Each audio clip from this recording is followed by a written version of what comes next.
बहुत सारे लोगों को सेल करने में काफी मुश्किलों का सामना करना पड़ता है। बड़ा प्रॉब्लम यह है कि उन्होंने सेलिंग प्रोसेस को ठीक से नहीं समझा है।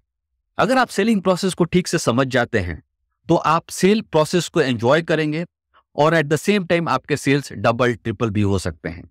इस वीडियो में आप सीखेंगे कि सेलिंग प्रोसेस में कस्टमर का माइंड कैसे रोल प्ले करता है और आप इस कॉन्सेप्ट को अपने सेल को बढ़ाने के लिए कैसे इस्तेमाल कर सकते हैं। टोनी रॉबिन्स, जो वर्ल्ड के एक रिनाउंड ट्रेनर्स में से एक हैं, वो कहते हैं people buy for emotional reasons and justify with logic. यानी कि लोग अपने इमोशनल रीजंस के वजह से खरीदते हैं और उसको लॉजिक से जस्टिफाई करते हैं। और ये एक यूनिवर्सल ट्रुथ जैसा है, हमारे लिए, आपके लिए, हम सबके लिए ये एप्लीकेबल है। तो हम अगर ये समझ जाते हैं कि कस्टमर के माइंड में इमोशनल रीजंस और लॉजिकल रीजंस कैसे क्रिएट होते हैं और या हम उनको कैसे हेल्प कर सकते हैं ताकि वो रीजंस क्रिएट हो, तो वो बाइंग डिसीजन लेने में उनको आसानी होती है। तो पॉइंट ये है कि इमोशनल रीजंस और लॉजिकल रीजंस क्रिएट कहाँ होते हैं, कैसे होते हैं, इसके बारे में समझने के लिए हमें माइंड को जानना जरूरी है।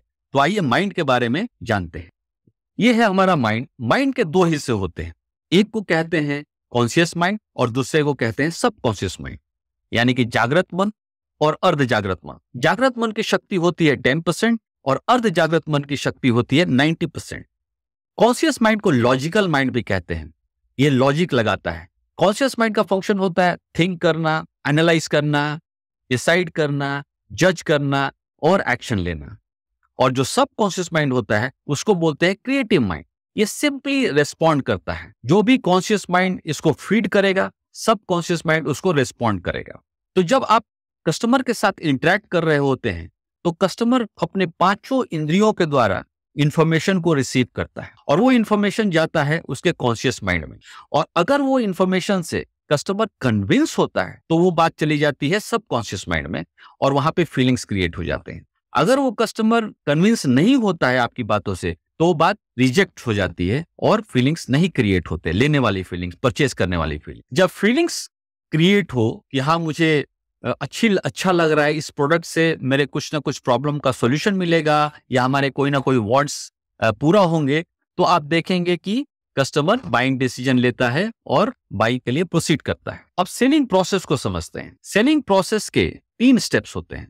पहला स्टेप है कि आप कस्टमर के वांट या इंटरेस्ट को आप पता करें। अब कस्टमर की चाहत क्या है, उनकी रुचि क्या है, इसको जानने के बहुत सारे तरीके हैं। कस्टमर के सामने प्रेजेंटेशन करने से पहले आपको थोड़ा सोचना जरूरी है, थोड़ा रिसर्च करना, थोड़ा होमवर्क करना जरूरी है।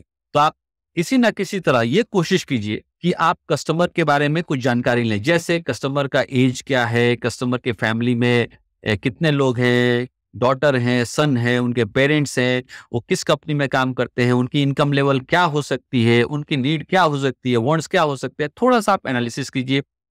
जब आप कस्टमर से बातचीत करते हैं तो उस समय जब क्वेश्चन आंसर सेशन होते हैं तो उस समय भी आप ये सब चीजों को पता कर सकते हैं। तो फर्स्ट स्टेप सेलिंग का है कि आपको कस्टमर की डीप वांट या इंटरेस्ट को पता करना है।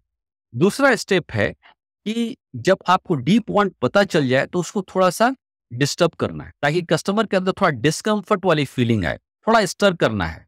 और इस बात को ध्यान में रखिए, स्टर करना नेगेटिव नहीं है, ये एक हीलर का काम है। इससे आप कस्टमर को हेल्प ही कर रहे हैं। आप इंश्योरेंस सेल करके कस्टमर को काफी बेनिफिट पहुंचा रहे हैं, उनके फैमिली को सिक्योर कर रहे हैं, उनको सिक्योर कर रहे हैं, उनके फ्यूचर प्लान को सिक्योर कर रहे हैं। एक तरह से आप उनकी मदद कर रहे हैं, एक सर्विस कर रहे हैं। तो आप हमेशा एक प्राइड के साथ, गर्व के साथ इस चीज को आप कीजिए। और जब आपने थोड़ा डिस्टर्ब किया तो उनके अंदर एक डिस्कम्फर्ट की फीलिंग आती है। जब डिस्कम्फर्ट की फीलिंग आए तब आप उनको दिखाइए कि आपका प्रोडक्ट और सर्विस जब वो खरीदते हैं तो किस तरह से वो डिस्कम्फर्ट की फीलिंग चली जाएगी। तो ये है हमारा सेलिंग का प्रोसेस। और इस तरह से सेलिंग का प्रोसेस कंफर्ट और डिस्कम्फर्ट के बेसिस पर कस्टमर के माइंड में क्रिएट होता है और वो बाइंग डिसीजन या नॉट बाइंग डिसीजन लेते हैं। अब इस कॉन्सेप्ट को हम सेल्स प्रोसेस में कैसे इस्तेमाल करें। अब मान लीजिए कि आपको एक कस्टमर से मिलना है जिनकी उम्र 40-45 साल की है, वो किसी कॉर्पोरेट में काम करते हैं और आपको पता है कि उनको रिटायरमेंट फंड की जरूरत है। कहीं ना कहीं होमवर्क करके आपने पता कर लिया है, उनसे बातचीत करके पता कर लिया है। जब आप उनके सामने प्रेजेंट करते हैं तो आपको कैसे प्रेजेंट, ये एक तरीका है, ऐसे बहुत सारे तरीके हैं, बट ये जस्ट एक एग्जांपल मैं आपके सामने दे रहा हूं। आप उनको बोल सकते हैं कि सर ये इंश्योरेंस प्लान आज मार्केट में काफी अच्छा चल रहा है, इससे काफी लोगों के रिटायरमेंट बेनिफिट्स मिल रहे हैं, इसमें हर साल आप एक मिनिमम फिक्स्ड अमाउंट डिपॉजिट करेंगे और 15 साल या 20 साल के बाद आपको हर साल एक फिक्स्ड इनकम पूरी लाइफ टाइम मिलेगी और आपके सामने एक कॉर्पस भी रहेगा। उस कॉर्पस का इस्तेमाल आप किसी अदर गोल्स के लिए भी कर सकते हैं।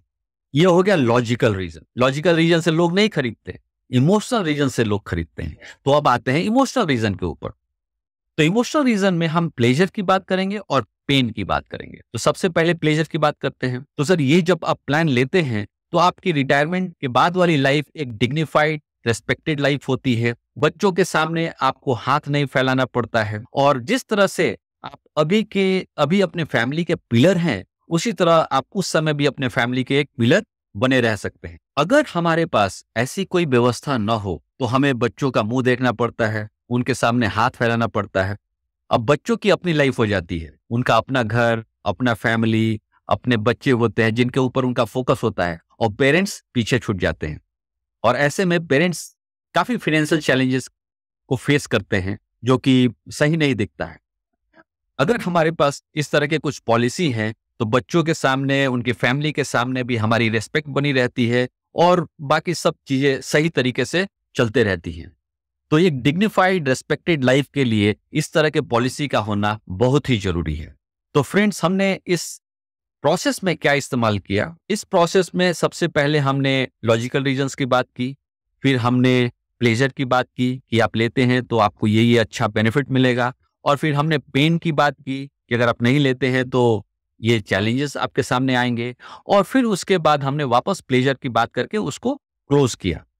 तो इस तरह से आप जब बातें करेंगे अपने कस्टमर के साथ तो आप देखेंगे कि आपको कन्विंस कराने में काफी आसानी होगी।